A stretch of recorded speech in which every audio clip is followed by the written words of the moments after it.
In our podcast, we are exploring the effects of strict, controlling fathers on their children's life. We are particularly zooming in on Elnara's experience growing up in Azerbaijan. Her father's authoritarian ways made her life incredibly difficult. Through her story, we'll unpack the profound challenges that arises from paternal dominance and how it can derail a child's journey. Join us as we delve into the complexities of family dynamics and the lasting impact of paternal authority, highlighting the resilience needed to navigate and overcome such adversity. I was born in 1977. We are one sister and one brother. We lived in Masala district, and my father and his 5 siblings lived in one yard. When I was 1 year old, my father fell seriously ill. He became mentally ill, and time went on, his condition worsened.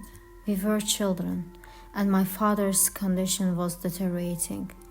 Despite so many people in the yard, no one took care of us. Because at night, my father would take an anesthesia and threaten to kill us, saying, "I don't want these children, and I will kill them." My mother would take us and flee at night, holding us in her arms. She knocked on the doors of all my father's siblings, but none of them would open the door. They were afraid, but eventually their fear turned against them. The situation was so dire that the only way to seems to be going to the cemetery. We spent our childhood nights there with my mother. But my father did know that we couldn't spend the night at the cemetery with my mother.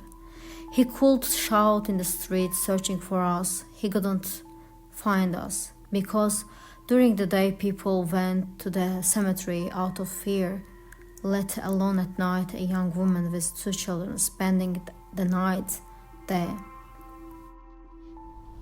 The tough times for Elnara didn't stop there. They had to keep moving from one house to another, facing one challenge after another. Despite it all, Elnara kept talking about how hard it was whenever they had to move to a new place. Across the yard, there was another life.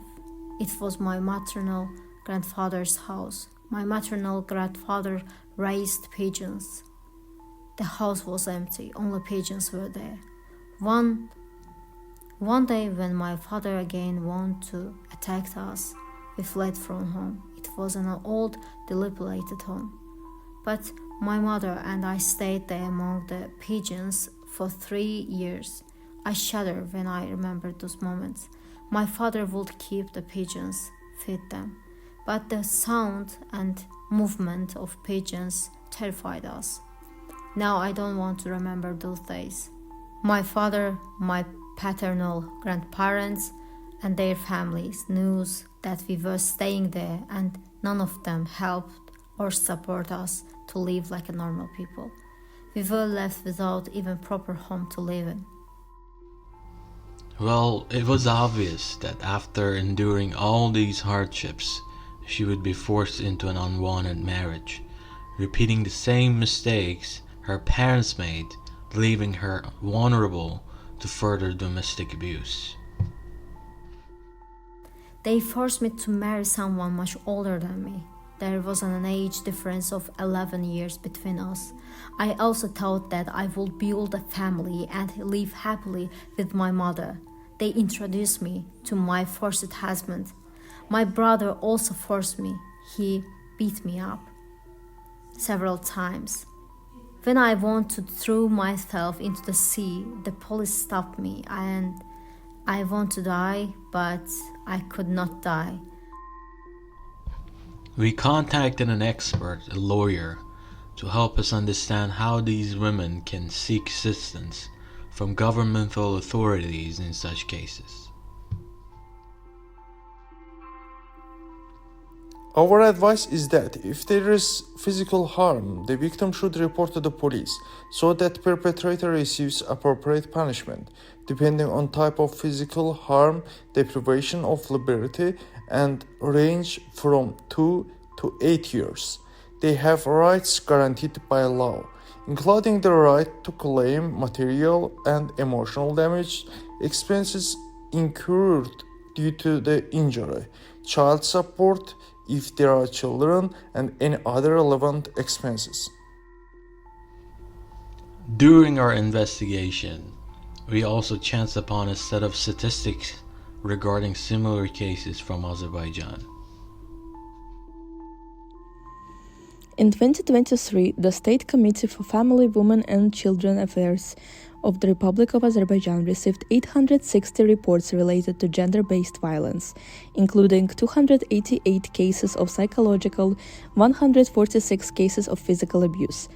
Additionally, 560 reports of domestic violence were submitted, resulting in 83 protection orders being issued.